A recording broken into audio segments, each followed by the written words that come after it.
Bueno, gente, en cuanto a la Trinidad, nadie explica en las redes sociales el contexto de cómo se llegó a ese dogma.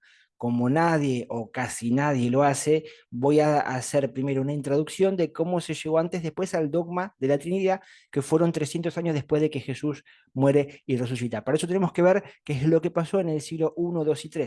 Voy a hacer un resumen muy breve para que en el segundo video voy a explicar cómo fue que se llegó a lo que se llama la doctrina de la Trinidad, que todos lo conocemos, ¿sí? Tenemos que en el siglo I, Gamaliel y el Mesías, Gamaliel era doctor en la Torá, nieto de Gilel, aconseja dejar en paz a los apóstoles, en el episodio este en el cual los creyentes en Yeshua, en Jesús, eran perseguidos, y él dice, bueno, en el Sanedrín era el Nazí es el que preside el Sanedrín, el líder, son 71, el uno es el nazi, es el que preside. Esto viene de Moisés, cuando dije los 70, Moisés era el 71. Pero esto el cristianismo no lo sabe y es muy importante porque Jesús también eligió 70. Son cosas que al no conocer el contexto de Jesús nos perdemos un montón de cosas. Me fui un poquito de tema, volvamos entonces. Hay una expectación para que viniese un Mesías en la época de Yeshua, de Jesús. Tenemos el caso de Natanael, que estaba debajo del higuero orando. O sea, estaban todos orando y expectantes a una presencia del Mesías. No sabían cómo iba a ser, muchos pensaban que iba a ser con ejércitos, ¿no? Cuando dice el libro de Zacarías que no es con ejércitos ni con fuerzas, sino con el Espíritu de Dios. Entonces tenemos que en el siglo I había muchos prospectos a Mesías. ¿Qué pasa? Como estaban bajo el imperio de Roma, todo lo que atentaba contra el imperio romano, los romanos lo perseguían, cumplían los requisitos, y estaban todos expectantes por eso, pero todo lo que se levantaba como Mesías, los romanos lo perseguían y lo eliminaban. Avanzando, se crean en el año 30-40 los nazarenos.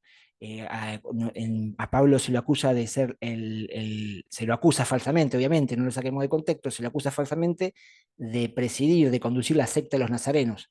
O sea, no era un grupo que quería derrocar al gobierno como lo acusaban. Se forman las comunidades de Jerusalén, Éfeso, Patmos y Roma, es decir, el cristianismo, protocristianismo en realidad, porque el cristianismo de esa época no es como el de nosotros. Protocristianismo es una forma académica de decir, bueno, era como se estaba gestando, no es como lo conocemos ahora, pero como se estaba gestando. Pablo convertido en Yeshua es la clave para esta expansión del movimiento. Hay que hacer una aclaración acá que Pablo tarda 17 años hasta que después sale al ministerio, 17 años de preparación. Nada que ver con el cristianismo, que enseguida la gente se convierte y lo ponemos a predicar, después la gente se frustra, no tiene tiempo de preparación, ese es un tema para otro video.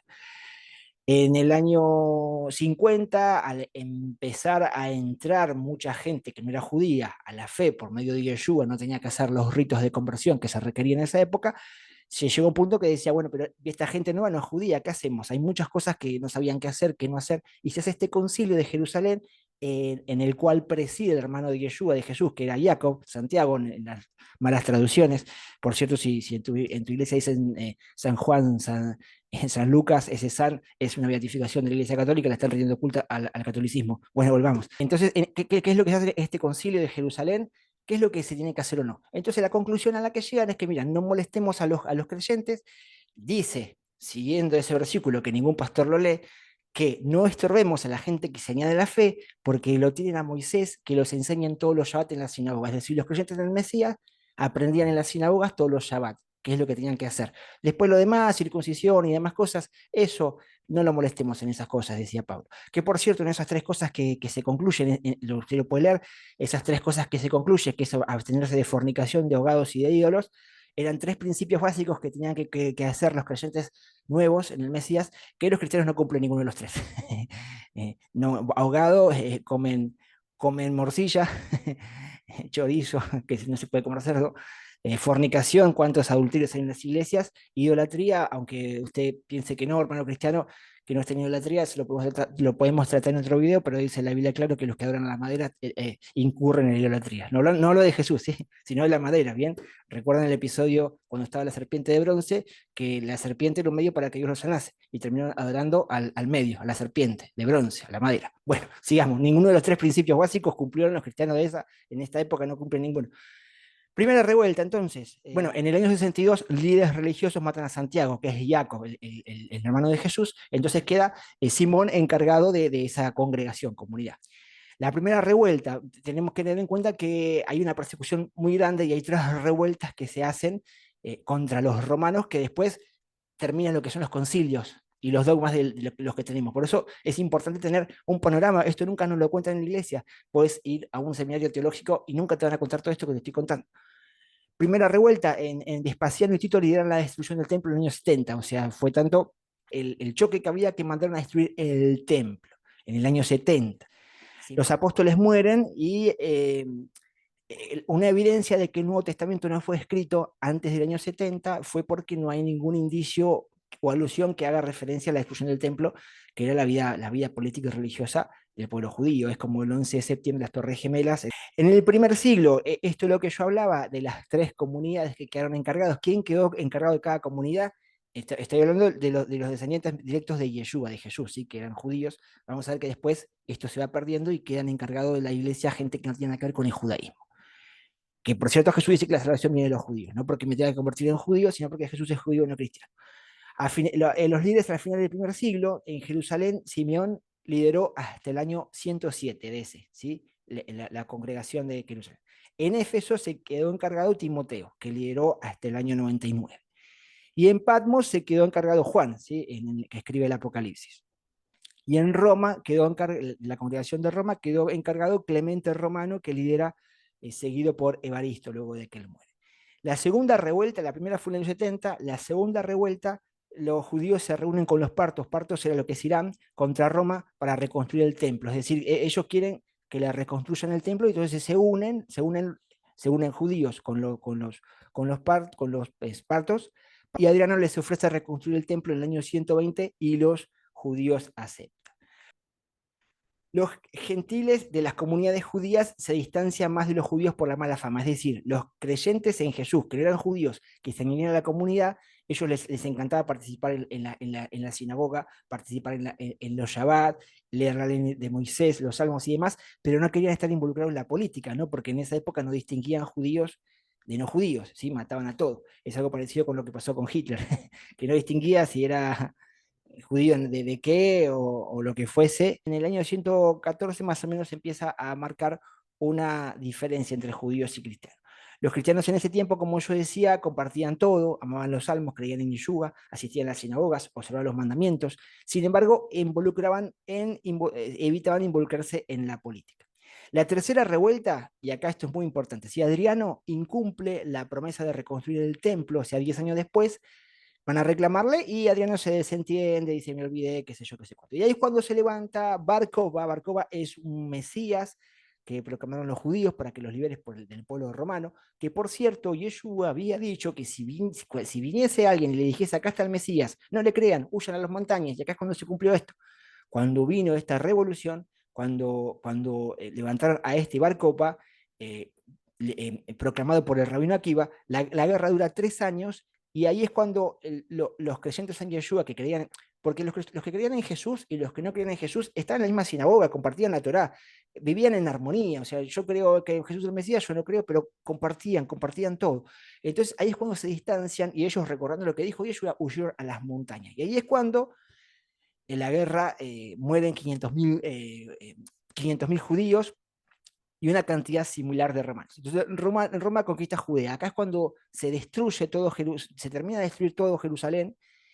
A él se le cambia el nombre a Elia Capitolina. Acá es cuando viene el nombre de Palestina, porque Palestina viene de Filistín, filisteos. O sea, como se quería Adriano deshacer de los judíos, bueno, vamos a ver cuáles eran los enemigos de los judíos, los filisteos, Filistea, y a Elia Capitolina por Aelia de los dioses que él adoraba. Adriano hizo unas prohibiciones de circuncisión en Shabbat, cambió el nombre de Jerusalén por Elia Capitolina, y Judea se le cambió a Filistea, y Adriano toma medidas radicales contra los judíos. En el año 144, acá no apareció ninguna doctrina todavía, ¿sí? Fíjense que ya en esta división, que en esta época había una división entre coptos y arrianos, ¿sí? Unos decían que Jesús es Dios, otros decían que Jesús no es Dios.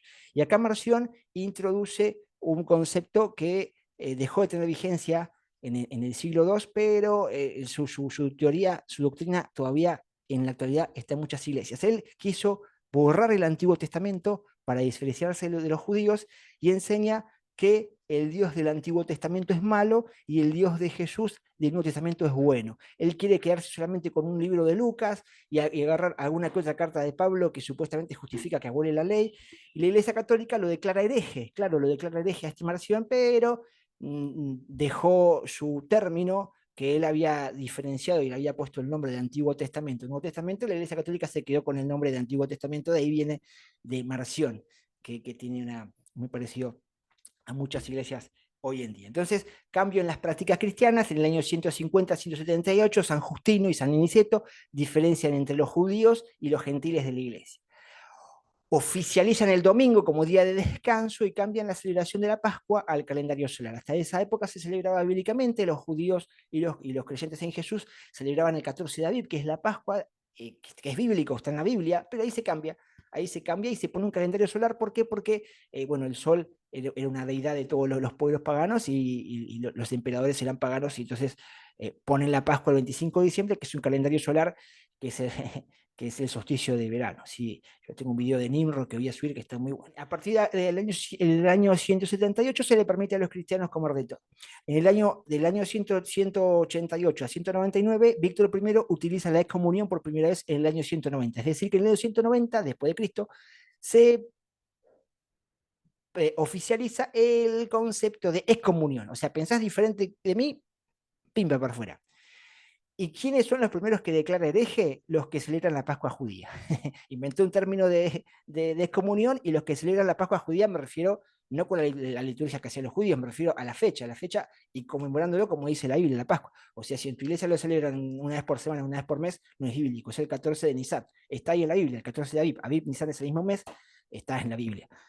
En debates cristológicos, ahí en el siglo III, empieza a haber toda una especie de debates, como yo decía. Hay dos tipos de escuelas, de Antioquía y de Alejandría. Los arrianos niegan la divinidad de Jesús, y los coptos ven a Jesús como 100% hombre, pero no como un hombre real. De los arrianos, que después se prohíbe, hoy en día surgen lo que son los testigos de Jehová. Persecución bajo Decio, en el año 251-258, Decio inicia una brutal persecución a los cristianos, causando más de 100.000 muertes. Obliga a cristianos a adorar ídolos, y Orígenes es torturado y muere. Diocleciano, bueno, ahí empiezan a perseguir nuevamente a los cristianos y establece el paganismo como obligatorio, y continúa la persecución cristiana. Acá es cuando en el año 284 Diocleciano divide el Imperio Romano en tetrarquías. ¿Qué significa esto? Que el Imperio Romano era el más fuerte en esa época, abarcaba un montón de lugares, de territorios. Pero como era tan grande que no podía un emperador controlar todo. Y acá es cuando Diocleciano se le ocurre la idea de dividir el Imperio Romano en 4. Y que cada división tenga diferentes emperadores, Augusto, César, gobernantes, es decir, para distribuir el poder. Pero esto hace que después va a haber un montón de revueltas internas, muertes, una persecución por el poder de todos estos. Esto en cuanto a lo político. En cuanto a lo religioso, ahí están las dos corrientes. Bajo el emperador Decio surge la controversia sobre Jesús como Dios.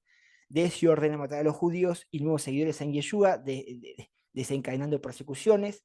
En el año 305, y acá es cuando yo decía, se hizo tanta revuelta en el Imperio Romano, que ahí es cuando aparece el famoso Constantino. Ahí es cuando aparece el Constantino, y ante tanta revuelta, tanta lucha, tantos problemas, y como el cristianismo se había puesto de moda, Constantino dice: una religión, un imperio, un Dios. Listo. Y ahí entra en acción Constantino e impone una sola religión, iniciando lo que es la Iglesia Universal. Entonces, Constantino no oficializa el cristianismo por amor al cristianismo, sino porque quería paz. La persona quería paz, pero se encuentra después con que en el cristianismo había estas divisiones. Unos decían que Jesús era Dios, otros que Jesús no era Dios. Entendamos que en esta época ya todos los discípulos, todos los que venían de Jesús, que eran judíos, no queda ninguno, y centrado en esa época estaba, de hecho Pablo combate al helenismo griego, había mucha filosofía griega, y entran, y como por ejemplo Orígenes, entran a estudiar las escrituras desde la filosofía griega, no desde la cultura hebrea de la que venía el Mesías, y ahí entran todos estos conceptos de dioses, semidioses y demás.